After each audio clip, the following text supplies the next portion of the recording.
À tous et bonjour Pascal Mourier. Bonjour Louise. Notre spécialiste mode avec nous, bien entendu. On va donc commencer avec l'arrivée surprenante de la chanteuse Cardi B au défilé haute couture Schiaparelli avec un corbeau vivant sur sa main gantée.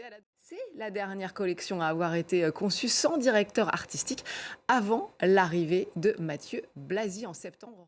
Voilà pour le défilé Chanel au Grand Palais. C'était une belle façon de clore ce chapitre, Pascal? Ah, plutôt très belle, plutôt très belle.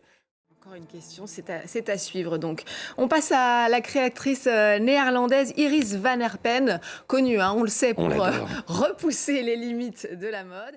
Oui, donc plus une œuvre d'art engagée qu'un vêtement à proprement dit. Exactement, il faut sauver la planète. Oui, il faut sauver la planète. Alors du côté du créateur hongkongais basé à Londres, cette fois Robert Woon, une réflexion sur la mode comme outil de transformation. Très cinématographique. En effet. Ah oui. Alors c'est une semaine de la haute couture placée sous le signe de l'entre-deux, on peut dire ça. On l'a entendu chez Chanel, il n'y a pas eu non plus de défilé chez Dior. Et c'est aussi un moment de transition, Pascal, pour les griffes Maison Margiela et Balenciaga. Commençons par Maison Martin Margiela. À suivre donc. Et chez Balenciaga, c'était la dernière collection de Demna avant son départ pour Gucci à la rentrée.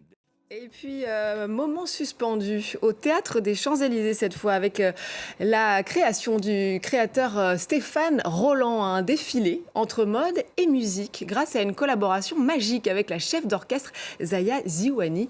On regarde et on écoute ce que ça a donné.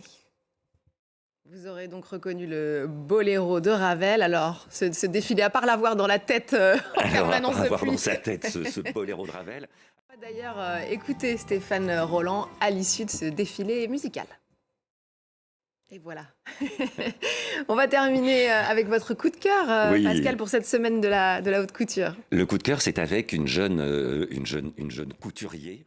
C'est le rêve. Eh ben, on va continuer à rêver. Merci beaucoup, Pascal, d'être venu nous parler de cette semaine de la haute couture. On se retrouve évidemment bientôt pour plus d'infos mode sur France 24. Et merci à vous de nous avoir suivis. N'oubliez pas de nous retrouver sur france24.com ainsi que sur tous nos réseaux sociaux. On se quitte donc sur des images de la collection Ultra Pop façon Las Vegas de Clara Daguin. Je vous laisse découvrir et vous dis à très vite.